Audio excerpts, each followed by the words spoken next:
The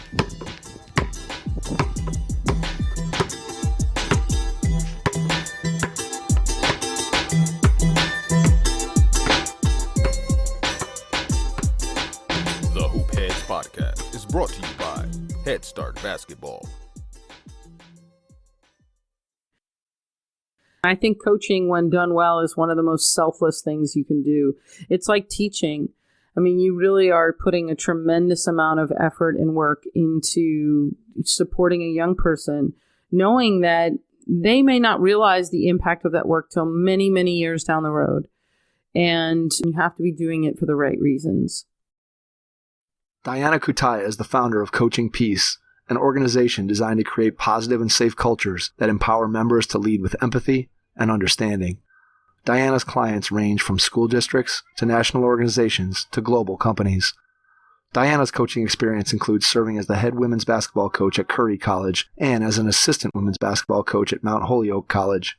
She was also the head women's basketball coach at Norwalk Community College, where she took the women's basketball program to national standing in only 4 years. Her Panthers finished 3 seasons ranked number 1 in the New England region and among the top 8 in the nation. Prior to starting Coaching Peace, Diana was the director of athletics and sport-based initiatives for Wheelock College, where her unique approach to sport was featured on the front page of the Boston Globe, NCAA On Campus, and Athletic Management magazine. Diana also began the first ever academic program in sport-based youth development at Wheelock College. Over the years, Diana has presented to colleges on topics ranging from diversity and gender equity, sportsmanship and decision-making, and Title IX. Fall in love with basketball again this February with our partners and friends at Dr. Dish Basketball. Their Dr. Dish shooting machines are undoubtedly the most advanced and user-friendly machines on the market. Be sure to check out their new Dr. Dish facility model with advanced analytics. Learn more at drdishbasketball.com and follow their incredible content at Dr. Dish B-Ball on Twitter, Instagram, Facebook, and YouTube. Mention the Hoop Heads podcast and save an extra $300 on the Dr. Dish Rebel, All-Star, and CT models. Visit drdishbasketball.com for details. That's a great deal, Hoop Heads. Get your Dr. Dish shooting machine today. Hey, this is Monty Patel, assistant boys basketball coach at Jacksonville High School in Jacksonville, Arkansas, and you're listening to the Hoop Heads podcast. If you're looking to improve your coaching, please consider joining the Hoop Heads Mentorship Program. We believe that having a mentor is the best way to maximize your potential and become a transformational coach. By matching you up with one of our experienced mentors, you'll develop a one-on-one relationship that will help your coaching, your team, your program, and your mindset. The Hoop Heads Mentorship Program delivers mentoring services to basketball coaches at all levels through our team of experienced head coaches. Find out more at hoopheadspod.com or shoot me an email directly, mike@hoopheadspod.com. Follow us on social media at hoopheadspod on Twitter and Instagram, and be sure to check out the Hoop Heads Podcast Network for more great basketball content. Prepare like the pros with the all-new Fast Draw and Fast Scout. Fast Draw has been the #1 play diagramming software for coaches for years. You'll quickly see why Fast Model Sports has the most compelling and intuitive basketball software out there. For a limited time, Fast Model is offering Hoop Heads listeners 15% off Fast Draw and Fast Scout. Just use the code HHP15 at checkout to grab your discount, and you'll be on your way to more efficient game prep and improved communication with your team. Fast Model also has new coaching content every week on its blog, plus play and drill diagrams on its Playbank. Check out the links in the show notes for more. Fast Model Sports is the best in basketball. Grab your notebook before you listen to this episode with Diana Cutaia, founder of Coaching Peace. Hello and welcome to the Hoop Heads Podcast. It's Mike Klinzing here with my co-host Jason Sunkel tonight, and we are pleased to welcome to the podcast this evening Diana Cutaia, the founder of Coaching Peace and a longtime basketball coach. Diana, welcome to the Hoop Heads Pod. Thanks so much for having me here, gentlemen. I really appreciate it. We are excited to have the opportunity to talk to you. There's a lot of interesting topics that we're going to touch on, and curious to learn more about your background and what you're doing to impact the coaching profession through Coaching Peace. So let's start by going back in time to when you were a kid. Tell us a little bit about your first experiences with the game of basketball and athletics, how you got into the game when you were younger. Yeah, absolutely. I was really lucky when I was a kid. My mother was not an athlete, but took me to a park. I was born in Queens, New York.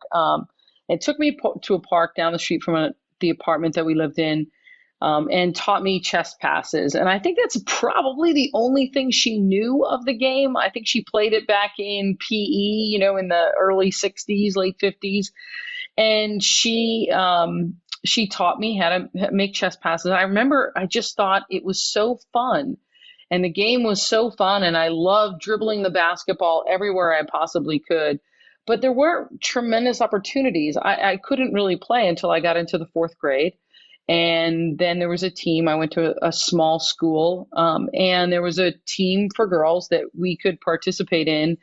And I loved it. And to the satisfaction of many a coach, my most favorite part of the game was defense. I absolutely loved defense. I thought it was so much fun, and all I wanted to do was play defense. So it worked out really well for me. Coach's dream. Coach's dream right there. Absolutely. Exactly. That's funny. So you and I talked a little bit in our pre-pod conversation about the opportunities for female players today versus 20, 30, 40, 50 years ago when there just wasn't as much opportunity. So when you look back on your childhood and you think about your upbringing in the game of basketball and in athletics in general, and then you look at the opportunities that girls have today, let's start with the positive. What are some things that you see that have changed for the better when it comes to youth sports for girls? Obviously we can't deny the fact that girls have more opportunities to participate in sport than they did, 50 years ago when Title IX first came into play. Even 10 years ago, 5 years ago, as each year that goes by, girls have more and more opportunities, and also stretching outside the bounds of what traditionally the sports that they had access to. So we see girls playing baseball. We see girls playing football.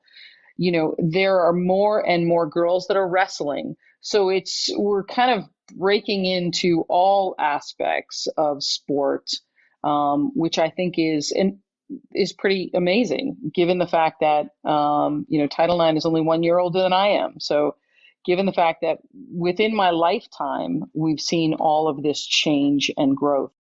I agree 100%. I think it's interesting. My daughter, who's in sixth grade, played flag football this fall for the first time. A group of her friends who had played other sports together, they played basketball and they played soccer together. And one of the dads had a son who was playing in the flag football league, and they decided here in our community to start a flag football program for girls. And my daughter signed up and loved it. Never would have thought. My son, who's a sophomore in high school, never set foot on a football field, never played flag football, nothing. And here my sixth grade daughter is given an opportunity to play flag football, and she loved it. And so to your point, there's just so many more opportunities like that in terms of an organized setting for girls to be able to play, again, if you want to call them the traditional sports, but also to be able to branch out and play flag football. That would have been, I guess, unimaginable when I was a kid, that you would have had a girls flag football team. It just wasn't something that was around at the time.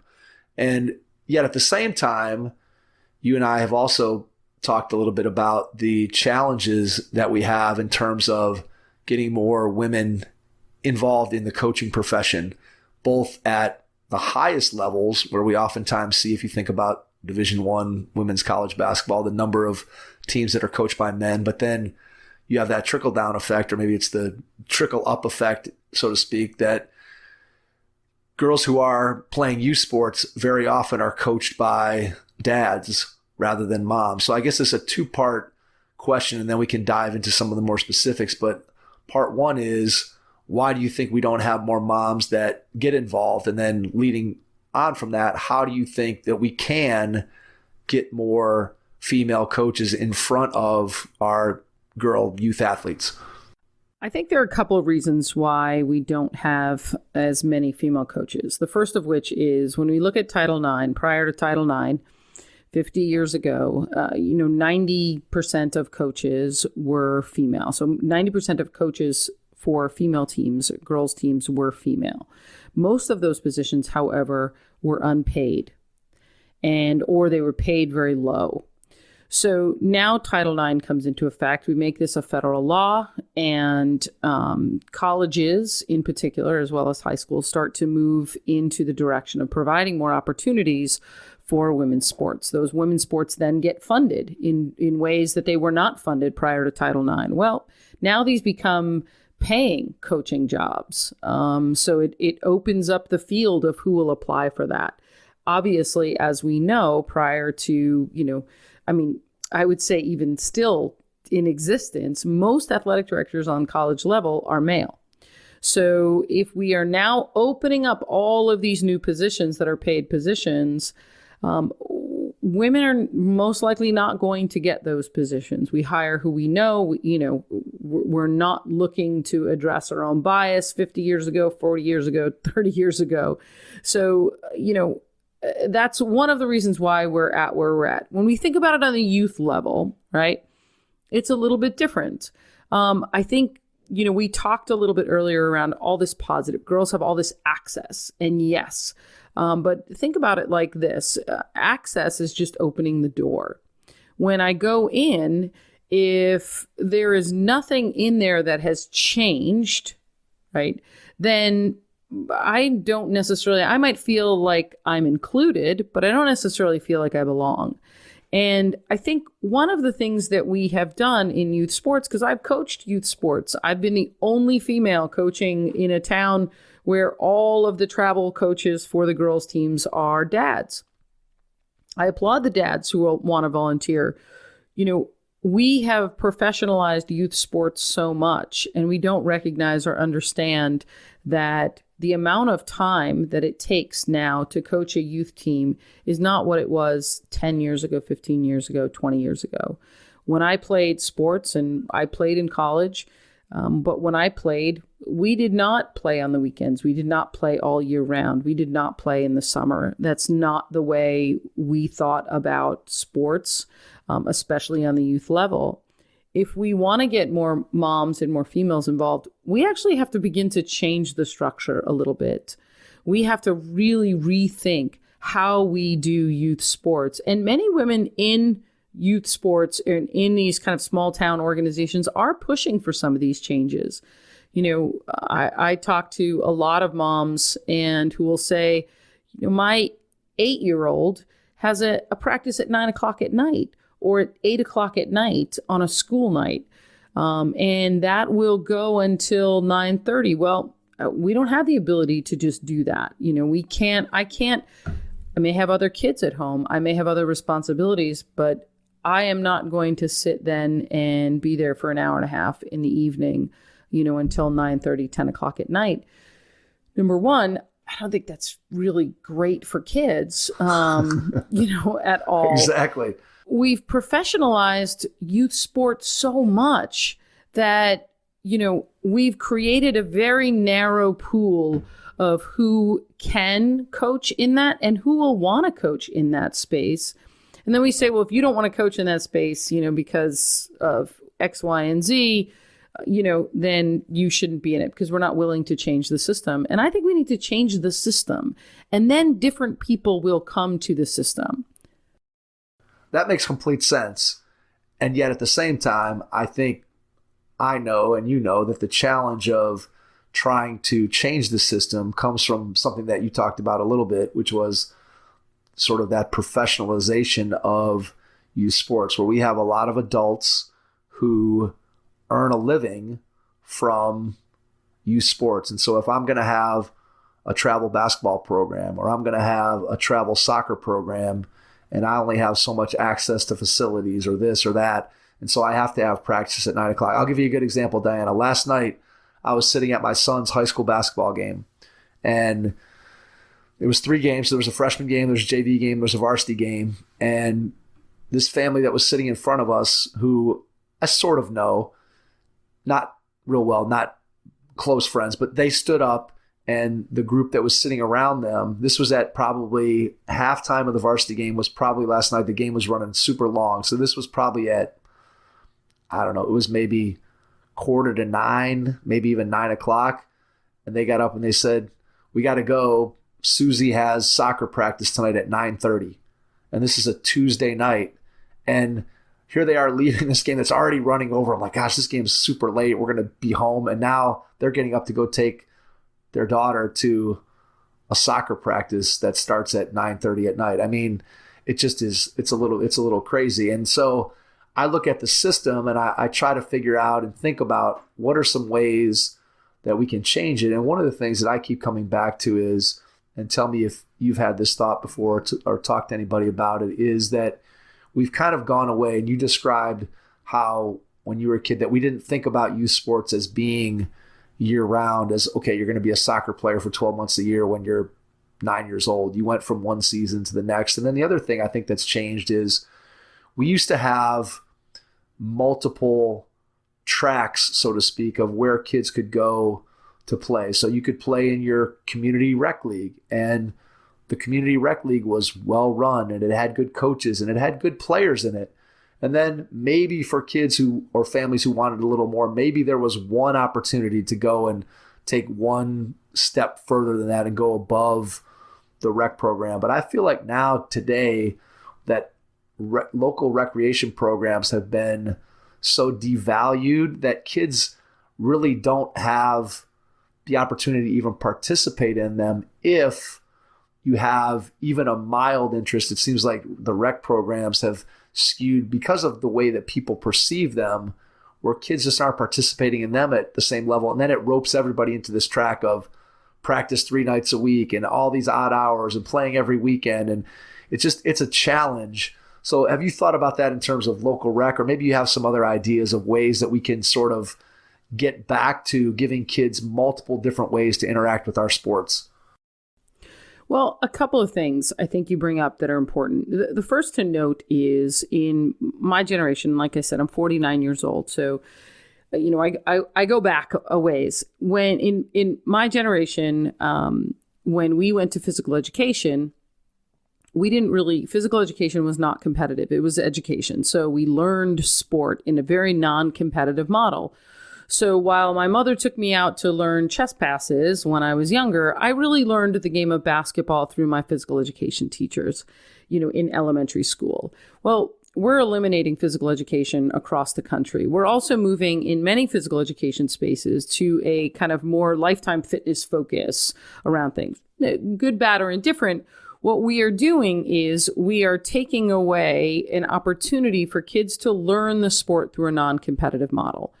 So then when I am now 6 years old and I want to get my, child into sport, I am going into a travel league or I'm going into a recreational league that is either highly competitive or at a minimum competitive. And the challenge, I'm not by any means saying that competition isn't good, so we can, don't at me at that, but it is more along the lines of competition as my only entry point to learn a sport really makes it challenging for young people to learn. And when my coach is super hyper focused on the outcome of a game, as opposed to the process of me learning how to play the game, then you are going to lose a whole bunch of kids, either who enter and drop out or who won't even enter at all. So, we really have to rethink our kind of recreational models. We also need to think about how we are teaching at least the fundamental movement skills involved in sport within our physical education classes. And we've devalued physical education, and we should be heroizing our PE teachers. I mean, the work that they do, if you think about it, when the pandemic hit, what did we all do? We tried to build up our home gyms. We tried to find ways to get movement in our lives. These are skills. We didn't try to figure out a way to do more algebra, right? And yet in schools, we spend all of this time, effort, and energy trying to build up more time for academic skills. By no means am I saying that those aren't valued or important, but then we do that at the cost and the expense of physical education. So now our young people are not getting any introduction to sport at all. In many communities, you can't play on a rec league or a town league. The only thing that is there is some, nonprofit or for-profit youth sports organization that costs a whole bunch of money. So now we're creating this unbelievable inequity in sport for young people to be able to, participate or not participate. I'm going to put a call out there. We have a couple of communities that we're working with, but we want more. We want a community who is willing to say, we want to do things different and show us how to do it differently and revamp their entire program so that we really begin to think about doing sport a completely different way. So when I'll give you a perfect example. We have Facebook for our community, and somebody posted the other day about, we wanted to find a basketball team for our first grader. And they said, we found one league, but they don't play games. Can you find a league where they play games? And I so desperately wanted to write, they don't need to play games. Like, in fact, when I coach basketball and when we think about the way we coach basketball, I don't teach plays. I teach kids how to play. And, up into a certain level, if you score and if you're able to win games, that's great. And if you're not, that's great too. It doesn't matter, because what's most important to me is that you're learning the game. You're making mistakes. You're figuring out how to overcome those mistakes. Those are the things that are most important. We have to get coaches to get back to that a little bit, not for the outcome, but for the process, for learning. That is what becomes more important. That was a long answer to your question. It was a great answer, and it dovetails exactly with, I can tell you right now, Diana, that I have a program going here in the Cleveland area that I'm working with a local. It's basically a CYO program and a Catholic school, and it's a K-2 program, and we call it a K-2 fundamental. It's called a league, but we don't play any games, and we really, in all honesty, do one thing for the last 3 minutes where the kids even take a shot at a basket that's at about 7.5 feet, and the rest of the time, the kids have the ball in their hands, and we're working on different dribbling skills and footwork and all these different things that if you do it well, you can still make it fun, but you still have parents who will come up to me and say, hey, when are they going to play? And right.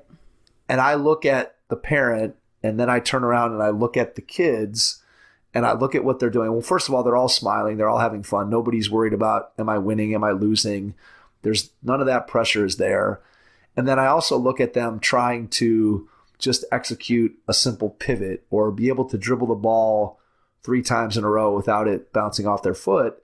And you think to yourself, how could you think that playing games with those kids at that age is going to be beneficial to them? And the answer is, it's really not. And so to your point, I think if you can put them in a situation where you can learn the basic movements, as you said, whether it's phys ed class, whether it's a program like the one that I'm describing that I'm involved in, where we're just trying to get kids introduced to the game and let them have fun, let them explore, let them make mistakes without the pressure of a scoreboard, without the pressure of mom or dad or a coach looking at them and worry about how what that child does impacts the final score of a game between 6-year-olds.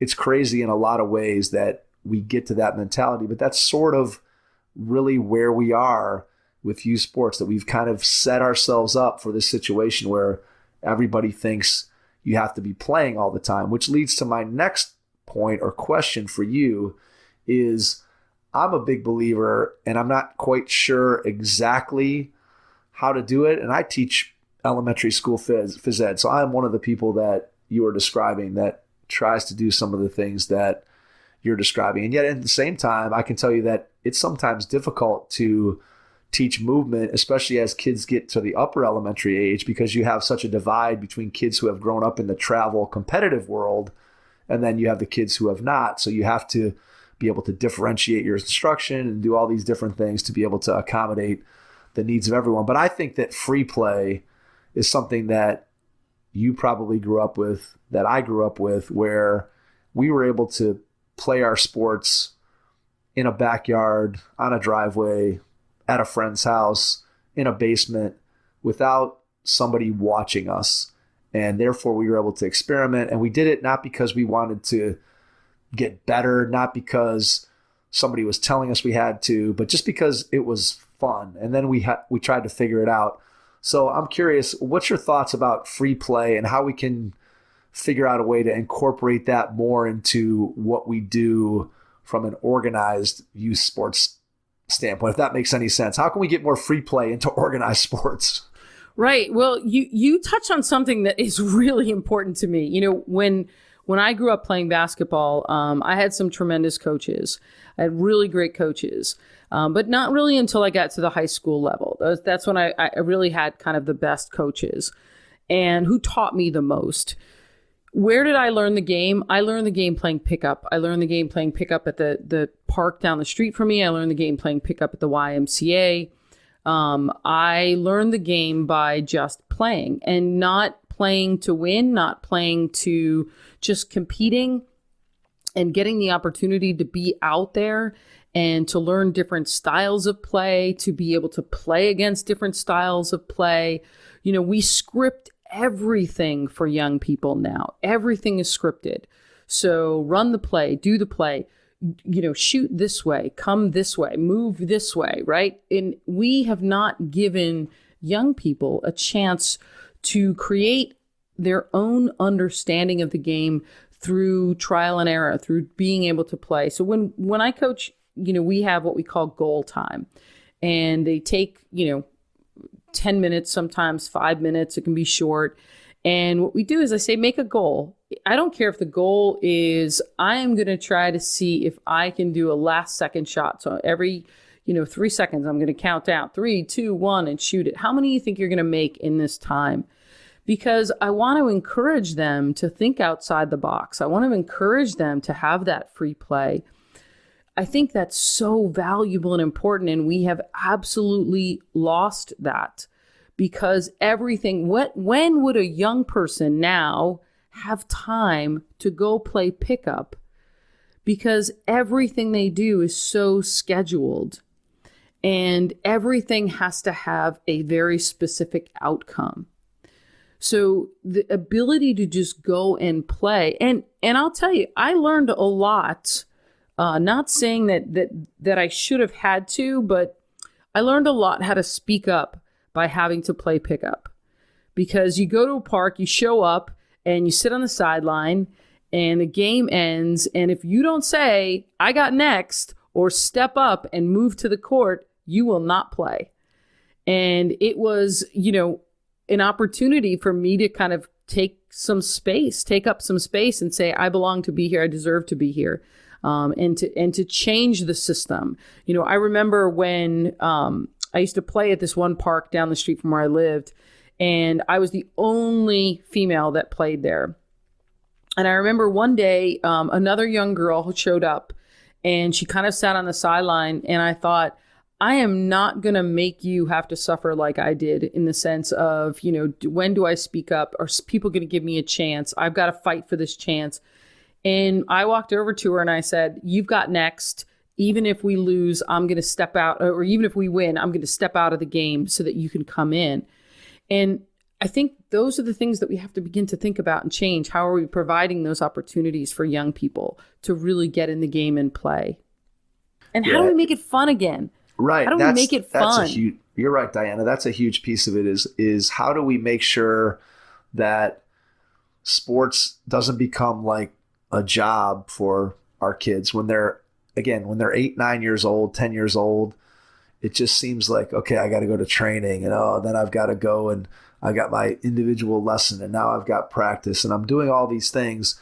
And part of it is to one end. I remember before I had my own kids, I used to say this. I probably don't say this much anymore since my own kids have gone through it, but it's still something that I think is relevant. And I remember looking at these travel programs when I was a young parent before my kids were, let's say, under the age of 5, and saying, I cannot imagine that there are 30 kids or 40 kids that want to play and go practice soccer, basketball, whatever the sport is, for 2 hours, 3 or 4 nights a week, and then go play 5 or 6 games on the weekend. Is there one kid in the community who probably loves that, and that's probably the right scenario for that one kid? Sure, there's probably one out of 100 or 1,000 or whatever we want the number to be.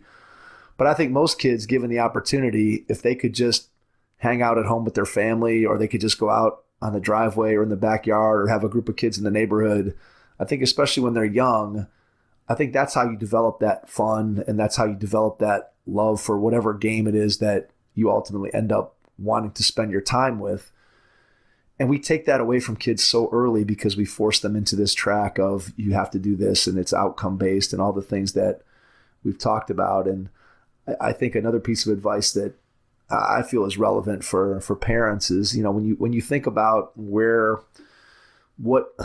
youth sports should be about, and you got to keep coming back to your why, but you have a lot of people that are focused on that pot of gold at the end of the rainbow, whatever it is. Maybe it's just they want to be on this team, or they want to be a varsity player, or they want to get that college scholarship, which is obviously for a lot of people, that's ultimately what they're, at least from a family standpoint, they're shooting for. But you just have to remind people that if it's not fun and they don't love it, they're never going to work hard enough or spend enough time at it on their own to get to the point where they could have some of those opportunities. And you and I both know that if you're not going to put time in on your own, you can go to all the team practices you want to go to, but if you're not spending that extra time, you're not going to get to the level that you want to get to. And again, for most kids, they don't want to get to those levels. They just want to be able to play and have fun. And as you've said multiple times, we take that away from them when we don't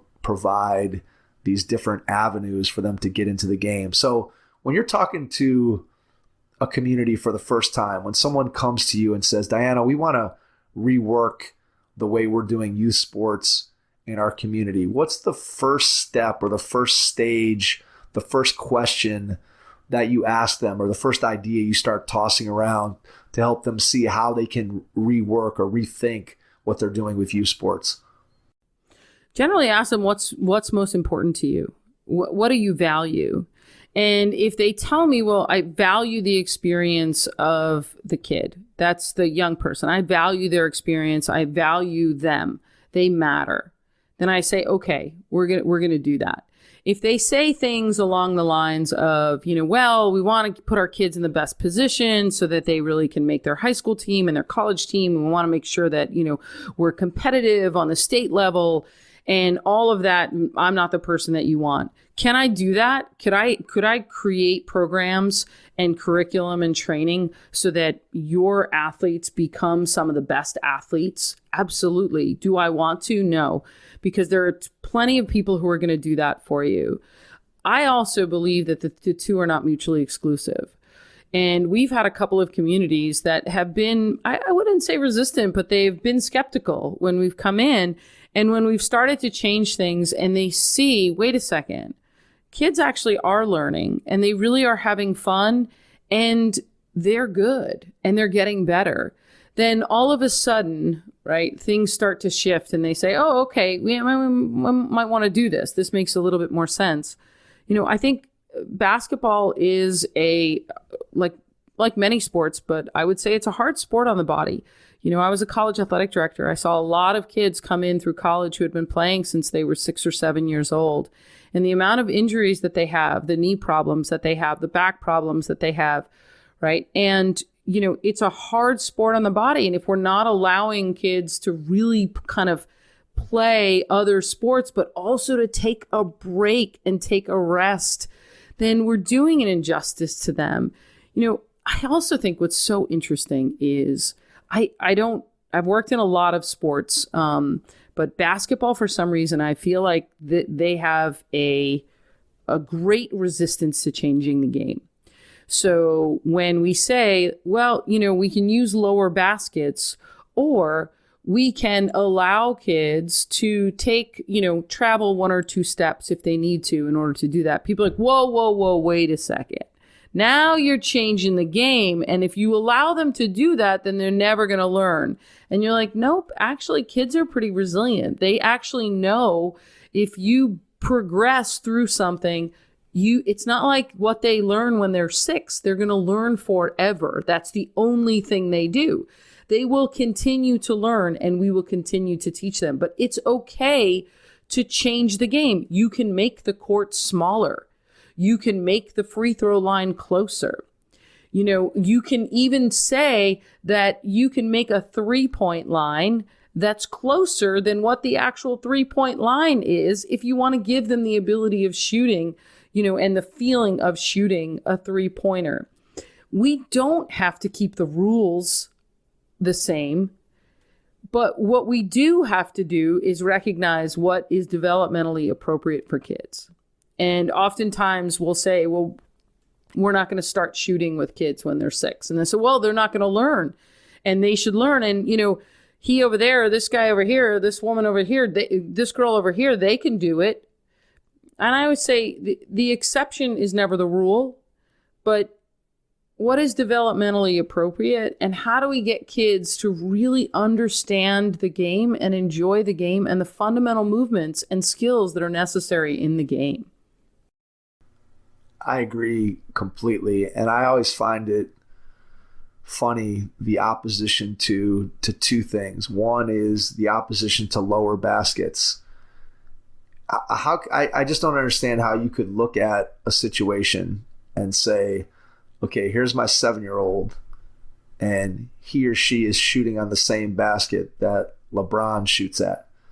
How does that make any sense that a 6'8", 280-pound grown adult male is shooting on the same basket as a 7-year-old? It just doesn't make any sense. And I oftentimes will watch, especially since my own daughter right now, she's in 6th grade, so I'm oftentimes sitting in different places and gyms and watching different age levels play. And so you see, especially, my daughter's in 6th grade, and she could greatly benefit, and so could the other players. She could greatly benefit from playing on a 8.5 foot, 9 foot rim, 8 foot rim, because guess what? You know what's fun about basketball, Diana, is making shots, right? Why do you start playing? Any kid, they pick up a ball, the first thing they want to do is try to get it to go in the basket. And so if you play on lower baskets, guess what's going to happen? The ball's going to go in a lot more on an 8-foot basket than it goes in on a 10-foot basket. And so it just makes the game more fun. So people that are opposed to that, I never quite understand that opposition. And then I think the other piece of it that goes along with what you mentioned about shrinking the court, I think there's a pretty strong argument to be made that if, and this is never going to happen, but if there was a way to just have our kids play 3-on-3 half-court basketball and pick an age, whether you want to say until 5th grade, whether you want to say until 7th grade. But at some point, the amount of time when you watch, like this past weekend, I watched a 3rd grade boys basketball game being played on a regulation high school court. And so those kids are spending 2/3 of their time, if not more, just jogging back and forth in between the 2 free throw lines, where they're not learning any basketball skills. No kid has the ball in their hands. And I just don't understand the opposition to some of those things that seem like it would be very, very simple. And again, we're fighting against a system that is entrenched. And as you said, basketball does have a lot of people who are, I think, opposed to some of the things that we're talking about. And part of what I think, and this is what I wanted to ask you, is when you go into a community, I would guess that the first group of people you have to educate are the decision makers, whoever those decision makers are. And then the second group, I'm guessing, is you have to educate the parents about what this looks like and what the benefits are as compared to the system that they're used to, not only in basketball, but also in the other sports that their kids may participate in. So how do you handle those conversations with decision makers and parents to help educate them about okay, this is what we're going to do, but helping them to understand the why behind it? Yeah, I think it's challenging. And I partly understand a little bit of it. Number one, the interesting part about sports and a community-based sports is if my kid is good, then my status in the community gets better in that, right? I'm elevated in some way in the community at times if my kid is really good. So the more that I can kind of have that, my child be the star athlete, the more that I also gain some credibility within the community at times. And that's hard to get through. The other thing is, when I went to college, my college, I think, was $11,000 a year. And that was expensive. That was with room and board and everything. And that was expensive. The college that I went to is now over $60,000 a year, which just doesn't make sense to me. Many parents really believe that the key to getting their kid an education is sports. And I respect that, right? Who has an extra, 12, 18, 24, $240,000 sitting around to put your kid through college? I mean, it doesn't make any sense. So yes, now 3%, right? Less than 3% of kids who play in high school, not even on the youth level, but in high school, are going to get a scholarship. And that in order to play, at their college. And most of those scholarships won't even be full rides, right? They'll get partials of somewhere, some scholarship. Yet 40% of kids will get some form of financial aid for academic achievement, right? So if you have a high GPA or, you graduate top of your class, you have a much stronger likelihood. So we have sold a myth to parents. And the myth is if your kid's really good, then they're going to get a scholarship and they're going to be able to go to college for free. And now, because of, the name, image, and likeness stuff, they also can make a ton of money while they're in school. So, we've sold this myth that doesn't really happen. And in the process, we're losing a lot of kids and a lot of opportunities.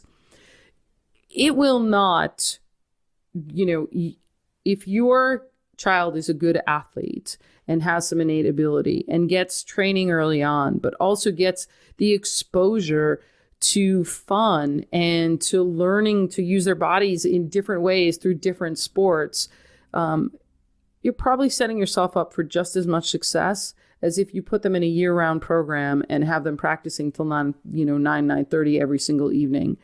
The likelihood that they will burn out in that process is far greater than burning out or giving up in the approach that we like to take, which is really, let's talk about fundamental movement skills. Let's talk about social connection. Let's talk about how we have fun. We've seen so many young people in the course of this pandemic. I mean, we're all experiencing collective trauma. As adults, we have resources to manage our trauma in many ways and manage the impact of the pandemic. As hard as and as much stress as it also puts on us, we all recognize that we're on unbelievable stress. Some of that stress for many of us is toxic at this point, and we're suffering. Well, picture being a 5, 6, 7, 8-year-old who doesn't have those resources, doesn't have the ability to say, "Ooh, I need to take a day off. I'm a little stressed out right now. I'm going to do some self-care," right? Doesn't have any of that. We've taken away something that really can be a connector. We've taken away the ability to make sport something that is fun and safe. And I am not being evaluated or judged in it or critiqued, but I am just able to be and be in that space. And that is a gift. And we are taking that away from young people. I think when I hear you say that sports are a gift and that opportunity to be able to participate in them, again, at varying levels, is where I feel like we are doing our kids a huge disservice. It's really, really difficult for a kid today to dabble in a sport. It's like either you're going to practice 3 days a week and go play every weekend, or you can't play. And that model just isn't effective for most kids. And I just wish that there was a way that we could continue to revamp the system. And I do think that educating decision makers, whether that's community recreation departments, whether that's nonprofit organizations that are attempting to influence how we do youth sports. And then I think even more importantly, you have to be able to get to the parents and help them to understand what the benefits are and help them to understand. I think you made a great point when you said that the path of allowing kids to play and have fun and not be on this super competitive track right from the very moment they enter a sport doesn't preclude you from having that end game success on down the road. It doesn't prevent you. I think one of the things that you also hear when you think about coaching, and we talk about how you want to develop relationships with your players as a coach, but you want your players to be great teammates and to get along and to play for one another and to do some of those things that sometimes if you have an old school coach might look at it and say, oh, that stuff, that doesn't help us. I'm not going to take the time to spend a half hour every week going through and doing team building activities and getting to know our players and having them get to know themselves.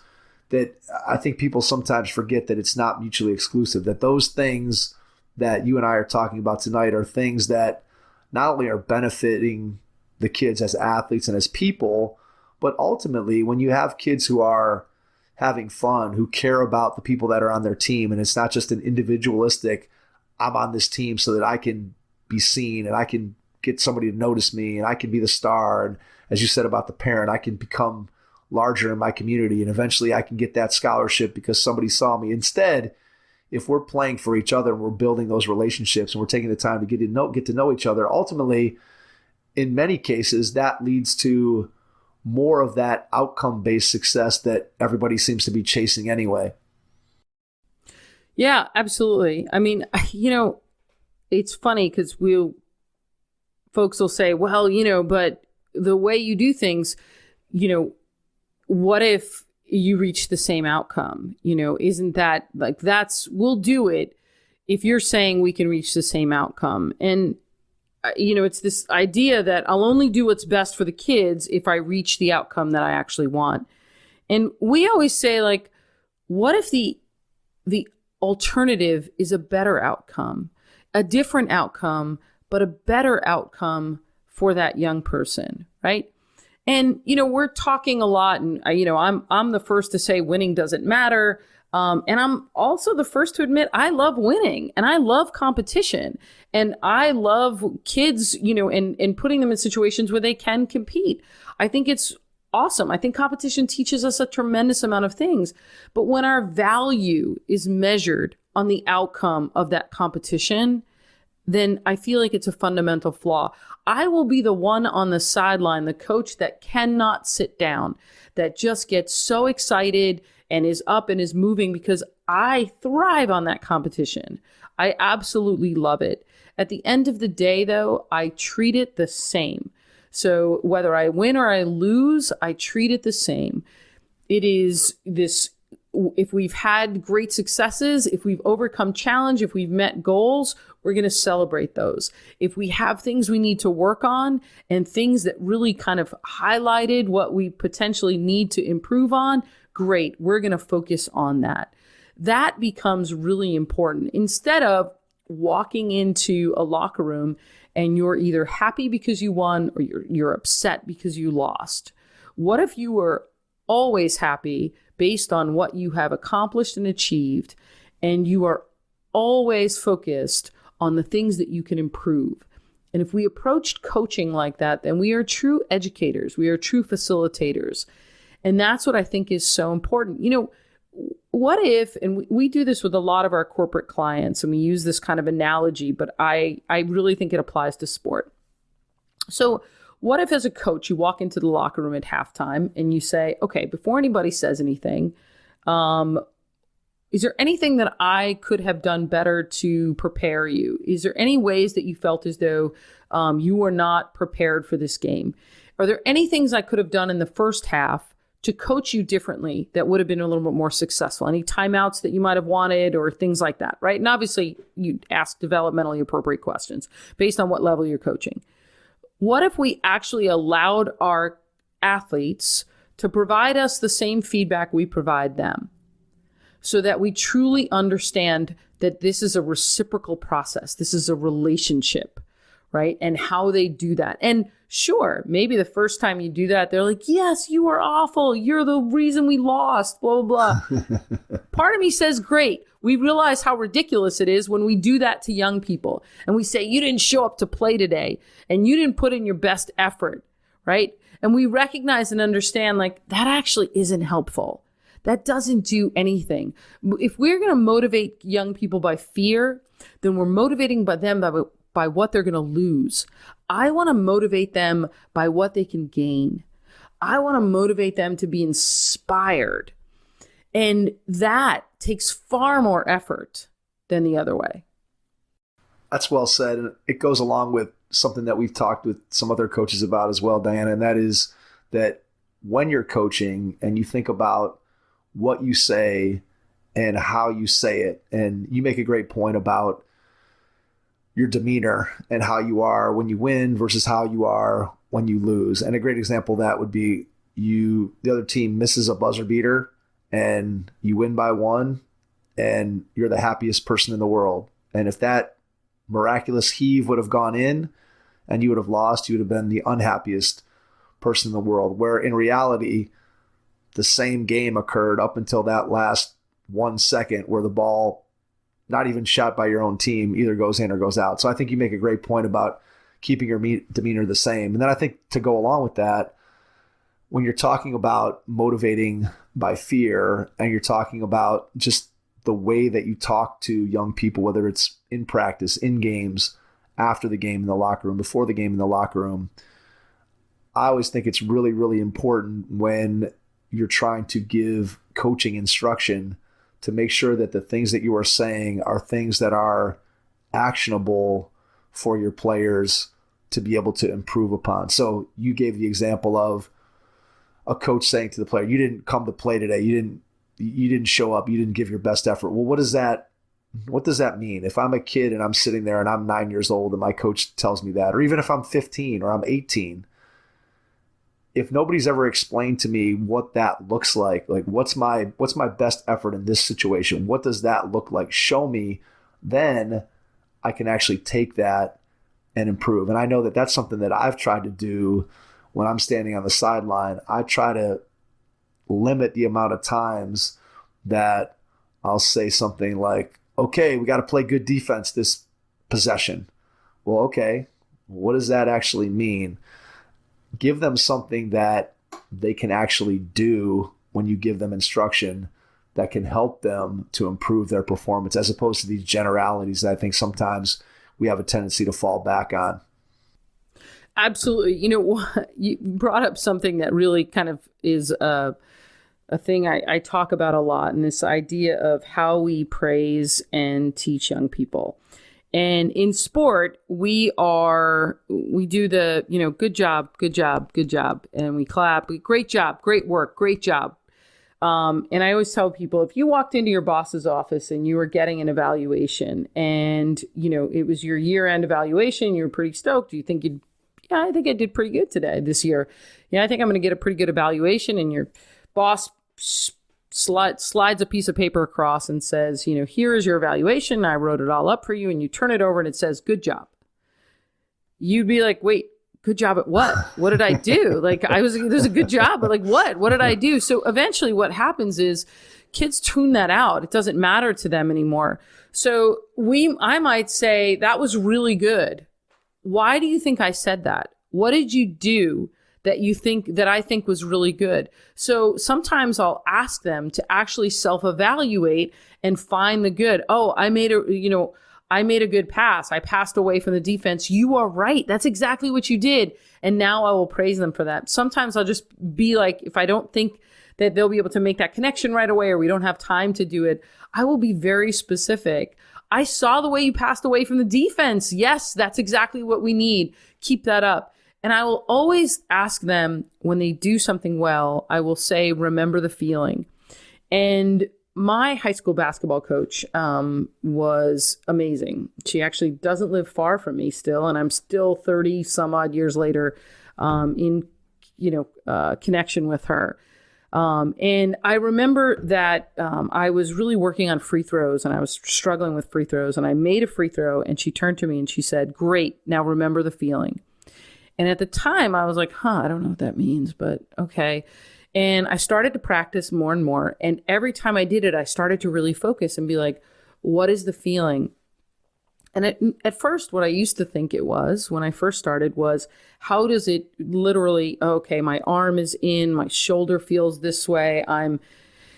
And later what I realized was, remember the feeling was, how do you feel in that moment when you have felt success? Remember that feeling and go back to that feeling when you need it, because it always is there. So I would always tell my athletes, when you've experienced success, it's like putting a dollar in a jar. It doesn't go away. You always have it. It's always there for you. So the more and more you add to that, the more you will begin to feel and want that feeling over and over again. And I don't need to tell you about it because you're just building it up for you. But until you do, we're keeping it right here. We both have this jar. We're keeping it right here. And I'm going to continue to give you that feedback, and you are continue to try and internalize that. And what we so often do is we spend so much time with young people telling them all the things they did wrong, and recognizing and understanding that they eventually will internalize that. And they will become more fearful. They will take less risks. They will take less opportunities to learn, because what they will do is just enough to not get punished, just enough to not get that feeling that doesn't feel good, that critique, that feeling of disappointment. And I don't want my athletes to feel that. Exactly. And I think that goes along with what we talked about earlier, where kids are always under the microscope, where a coach is always watching them, a parent is always watching them. They're never just playing where they can make that pass away from the defense, and it's not an adult praising them. It's the fact that, hey, the other team didn't steal the ball and my team scored. And that's how you figure out what that feeling is. So I think as coaches, as adults, we have to provide that opportunity where it might have happened organically when you or I were kids and we were just playing pickup basketball or playing a sandlot baseball game or whatever it was.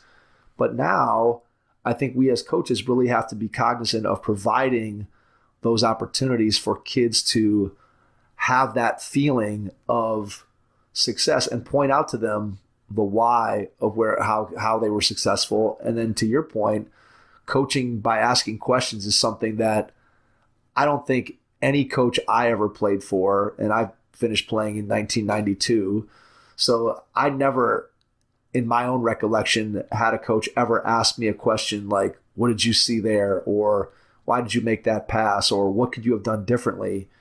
And as a coach early in my career, I know that I coached pretty much the way I was coached. And over time, and honestly through talking to so many coaches through the podcast, I have completely changed the way that I approach that part of coaching and the way that I talk to kids. And I find myself asking far more questions about, hey, what did you see? Or what could we do differently? Or you mentioned in the locker room, how could I coach you in a better way to help you to be at your best? And I think if all coaches out there could incorporate more questions into their coaching, I think we'd probably see the improvement of our athletes go faster. And I think their experience with us as coaches would also improve. Let's go back and go ahead, jump on that. No, I agree with you. We coach the way we were coached. And I think sometimes it's important for us to recognize that and understand that. And, like I said, Carolyn Pagnano, one of the greatest high school basketball coaches I think ever walked the planet. She was one of the greatest coaches for a myriad of reasons, but one of them was I always felt like she was invested in my growth more than she was invested in the outcome. And she was highly competitive, won national championships in a variety of different sports. And yet I never felt like the outcome ever became even remotely close to each of our individual success. And she would, we would watch game film and she would ask me my opinion and she would teach me, how to look. I was a point guard, so I had to kind of really understand what was going on. And she would show me and teach me all about that. So it was really about learning the game and understanding the game. And she held me accountable, but also provided support. And I think that those two things have to go hand in hand. And if I can do anything, if I can be a coach that has that level of accountability, and that level of accountability is really about the fact that, hey, I know that you can perform at this level and you might be struggling. So when you struggle, I will be there, but I'm not going to ever let you feel as though you can't reach this. And that was the level. I should not have been playing, in college at a D2 school at all. I did not start at that level at all. I don't think I was that tremendous of a player, but I really learned to be a good player in that system because I always felt supported. What's your favorite memory from playing college basketball? I only played college basketball 1 year. I would say that the greatest memory that I have is my roommate and I were both point guards and we were both freshmen and we came in the same year. So of course there's, we're roommates and we're teammates and we're competing for the same starting position. Right. And it was a battle. And she, I got a concussion kind of through the year, and my roommate, Patty, was a far better athlete than I was anyway, but that didn't help me. She earned that starting position, got that starting position. I have to say, I showed up every day saying, I am going to make Patty the best player that I possibly can. I'm going to play hard defense on her. Even to this day, her and I can't play one-on-one. It gets very competitive, but I wanted to really make her the best point guard. If that wasn't going to be my spot, then my contribution was going to be to play as hard as I possibly could in practice to make sure that she was prepared when we got to games. And I relished that role. I mean, I appreciate it. Sure, I would have liked to start and play more and do all of that. But I actually felt really good about being in that space. Was that easy for you to, I don't know if transition to that thought process, but was it easy for you to get to that point, or did you really have to convince yourself that, hey, this is what I need to do? Any athlete who's competitive wants to play in some way, but I have to go back to my high school coach who, I remember in a game one time, we were down, and we had kind of a last second shot, to end the half. And one of my teammates missed the shot, and I kind of put my head down and I was like, upset, and I walked away. And she came over and she lifted my chin up and she said, "You are an extension of me on the court," because I was a point guard. And she said, "I do not put my head down because I don't get disappointed in the moment. And I will not in any way allow you to do that either. This team looks to you and they need to know that even in mistakes, it's going to be okay."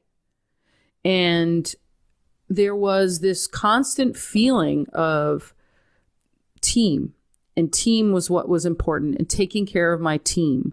So when the opportunity to kind of presented itself, well, I have to take care of my team. And I was nobody. I was a freshman. I was a rookie. I was, but I'm going to take care. I'm going to do my part as much as I possibly can.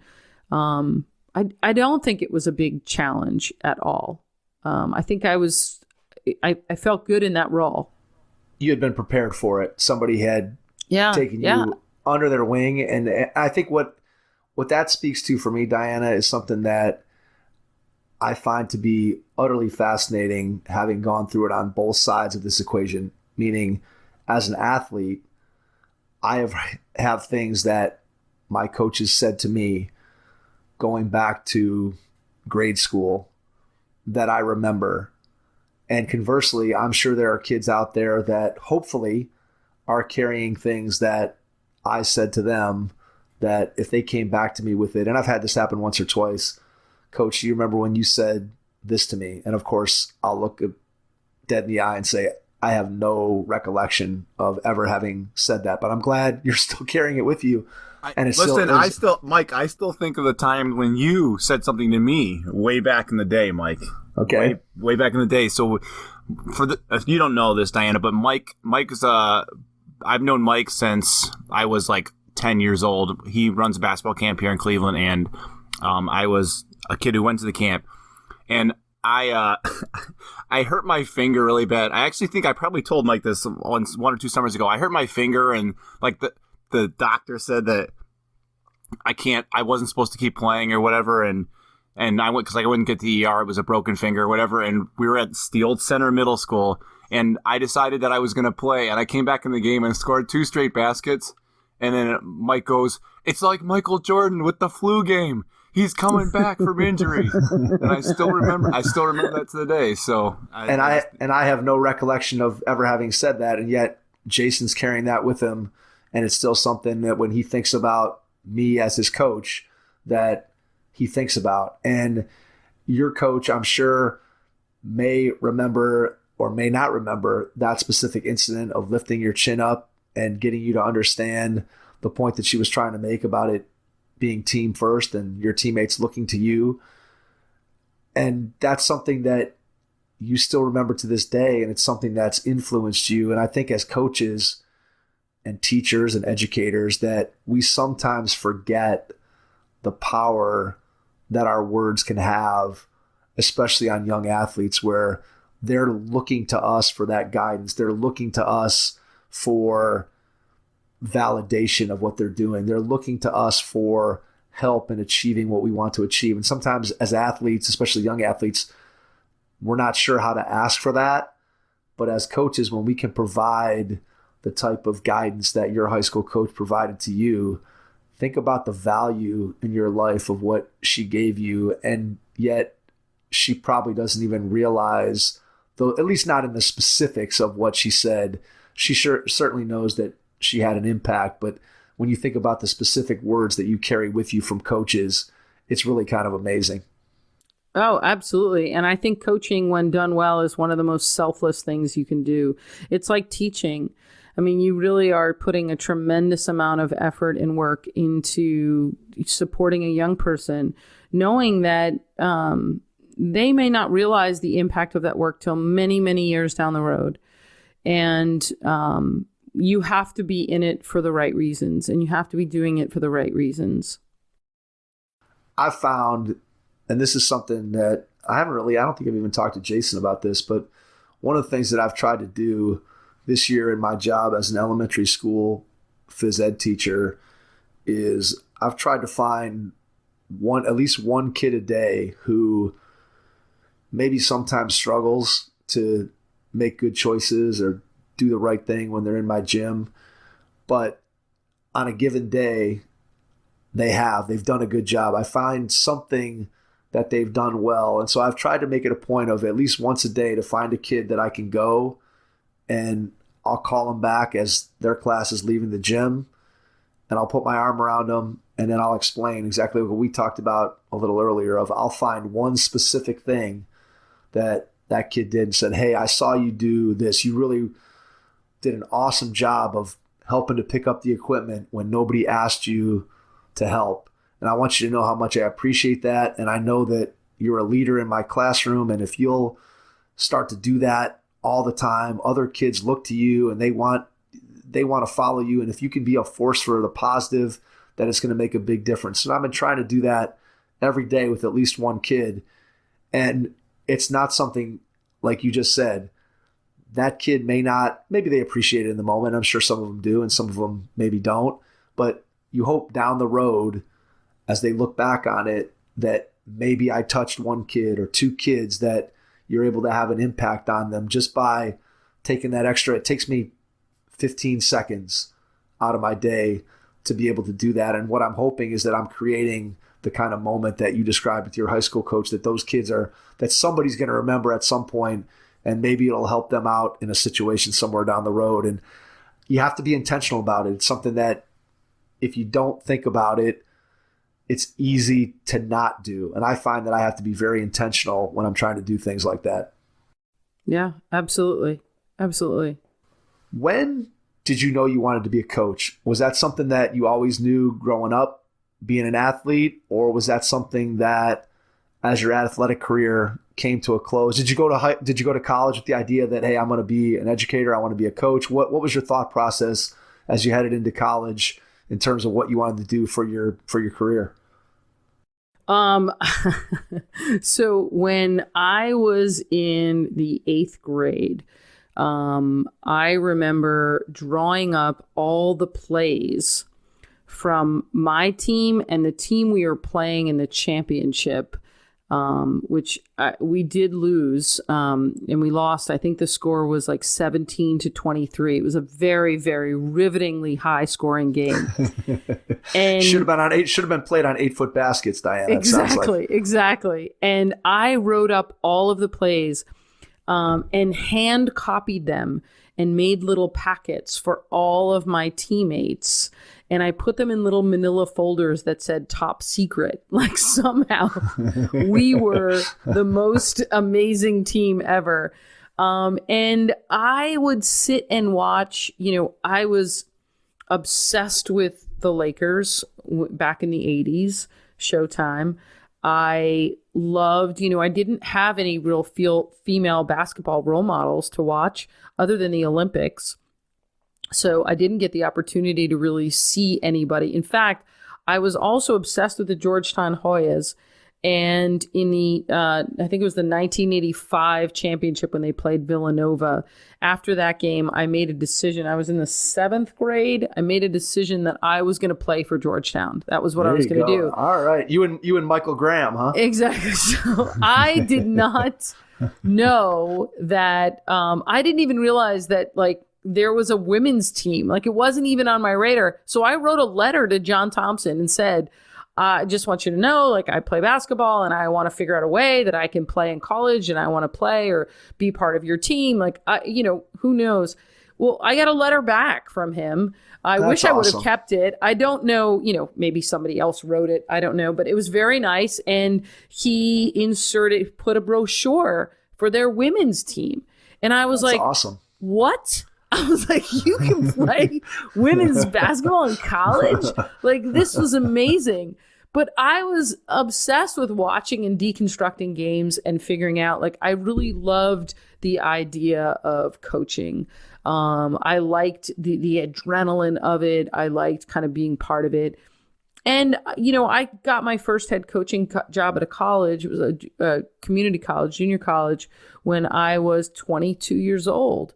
So I started coaching very young and continued to coach. And when I was, that 22, 23-year-old, I think I thought I knew absolutely everything. I learned very quickly that I knew nothing. And now, fast forward 30 years later, I know nothing. I know so little. I realize that I am just, I learn every single day, and it's so important. But I knew I wanted to coach. And, I started my business coaching piece 10 years ago, and I started it because it's the title of my master's thesis actually was called Coaching Peace. And that started probably 15 years prior.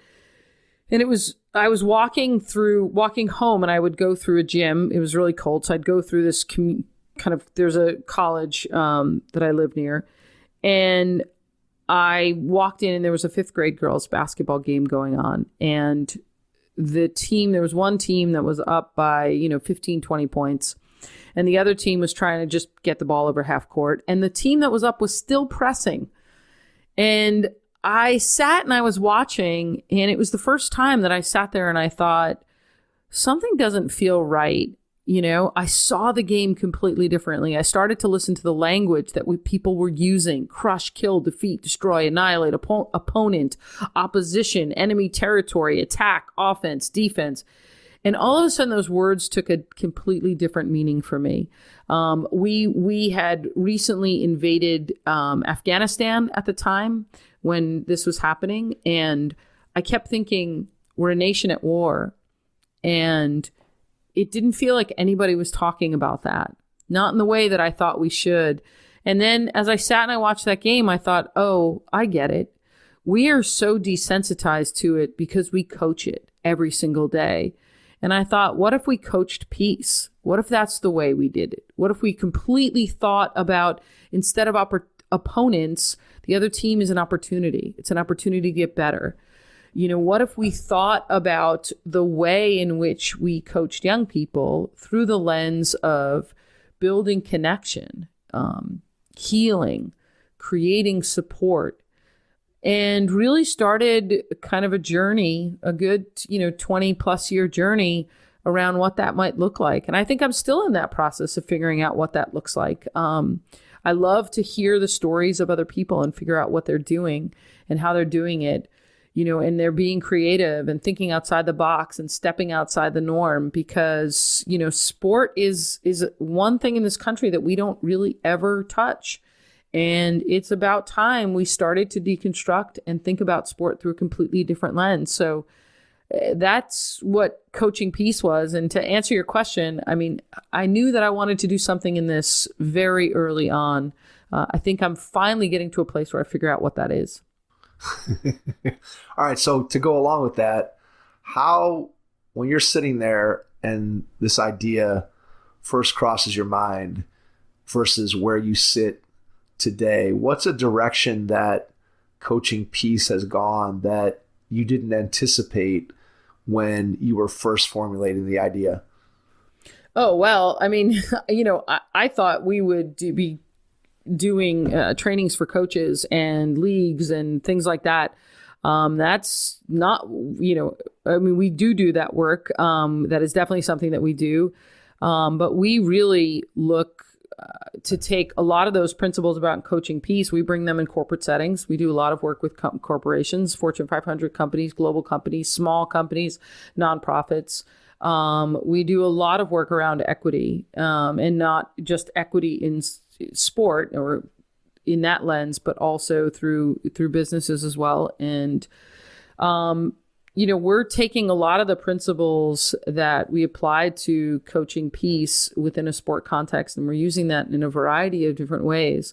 I also do a ton of keynotes and a ton of speeches to really kind of advance a lot of the ideas around how we build spaces of belonging and how we build spaces that, really are embedded in the idea of community and care. How did it take that turn the first time? Was it a connection, a relationship with somebody that you had? Was it somebody reaching out to you? Just how did you go about making the transition from, hey, I'm using this in the realm, in the context of sports, to this might actually be relevant in other areas of life and other contexts as well? So how did that transformation or that shift, how did that happen? Well, part of it is just natural business development. I'm an extrovert, so I talk to everybody. I know everybody at the dog park. I know people that walk in front of my house. I know everybody. I go to the grocery store. Doesn't matter. So, in connecting and talking with folks, and initially, we really did a lot of work with a lot of sport-based youth development programs and nonprofit programs. And what we found was that we were building a lot of curriculum and training coaches, but organizationally, a lot of these programs needed and wanted support. So, we started to kind of work in there, and then just grew. Our reputation grew. We've been very, very lucky. We don't do any advertising or things like that. We really build relationships, and we believe in the value of building relationships. When we do our work with an organization or a school or a business or whatever it might be, we spend a lot of time getting to know folks. We do focus groups. We do meet and greets. We go on campus, when there's not a global pandemic. we meet people and get to understand them and get to understand the culture, because we believe that what's most important and valuable are relationships. Relationships are what matter. If we want to help people understand how they create spaces of belonging within their organization, we have to build trust. We have to build a relationship with someone so that we can have those hard conversations, so that they also feel like they are supported in that process and how we do that. And that becomes really important. It is amazing the similarities between running a successful team / organization within sports and doing it in other areas, whether it be corporate America or whether it just be running your own family. I think a lot of the principles that you and I talked about tonight and things that Jason and I have learned in the course of doing the podcast from talking to coaches at all levels, you just see how so many of these things are applicable to life in so many different ways beyond sports. And I think that's one of the things that makes sports so great, is that we can learn things in this small, semi-controlled environment, and we can then apply them in our life in general. And again, whether that be in our professional life when we're talking about business, or whether we're talking about our personal life when we talk about family or friend relationships or whatever it might be. So I just think that it's so interesting, the work that you're able to do, and to be able to bridge that gap between sports, between business, and then between the relationships that you have just in your normal life. And before we sort of wrap this up, I want to ask you a 2-part question. And it's a question that I've used with other people at the end of an episode, but I think it's going to be especially interesting here. When you think about where you're headed and what you want to do, and you look ahead, let's say in the next year or 2, what is the biggest challenge that you think you have in front of you? And then part 2, when you think about what you get to do every day when you wake up, what brings you the most joy about what you get to do on a day-to-day basis? So the 2-part question is your biggest challenge moving forward and your biggest joy. So I think the biggest challenge is continuing to try to change systems that were designed by and for one specific group of people, whomever that might be. And I think the way that we go about doing that is hard work. And the challenge is that, just as you were saying, it's hard sometimes to get buy-in. When we say, hey, we need to change sport, we get a tremendous amount of resistance. So once we get in and we do the work, and we start to talk to people, people come around and we get folks in. But it is hard to think about changing systems that are so embedded in our society and begin to change those. The other thing I would say, as far as the joy, is also that, like, the joy is that right. I get to wake up every day and feel like I am dismantling systems of oppression, dismantling systems that have excluded women from participation, that have excluded trans women or trans men from participation, that creating opportunities for young people to really embrace the idea that they are an athlete, regardless of whether or not they're going to get a D1 scholarship or play in college, that they can be an athlete, that their body matters, no matter what their body looks like, and what it does matters, no matter what it can do. Those are the things that really excite me. All right. Final thing before we get out, I want to give you a chance to share how people can connect with you, how they can find out more about what you're doing with Coaching Peace, share social media, website, email, whatever you feel comfortable sharing, how you want people to reach out to you. And then after you do that, I will jump back in and wrap things up. Fantastic, my friend. Well, I appreciate this so much today. This was a lot of fun. Really, it's always nice to be able to talk hoops and coaching, but it's really been nice to get to know both of you as well. So thank you for that. And thank you for all the work that you are doing, especially in physical education and education in general during this time. I really appreciate that. If folks want to reach out for any reason, they can check out our website, www.coachingpeace.com, or go to our Instagram, which is Coaching Peace Live. And we have an inquiry form on our website, and it goes directly to me. So people do see it. Sometimes people get a little bit scared when they're like, oh, I don't know who's going to see this. I do see it. I promise you. Well, Diana, the feeling is mutual. We cannot thank you enough for taking the time out of your schedule to jump on with us and talk all things coaching. And I always have an enjoyable time getting a chance to talk youth sports and just how we can make it better for kids. It's an area that I've been working in with my camps and with elementary education for 30 years or so. So it's definitely something that I have a passion about. And so I always enjoy talking to other passionate people when it comes to that particular topic. So thank you for that. And to everyone out there, we appreciate you listening, and we will catch you on our next episode. Thanks. Thanks for listening to the Hoop Heads podcast, presented by Head Start Basketball.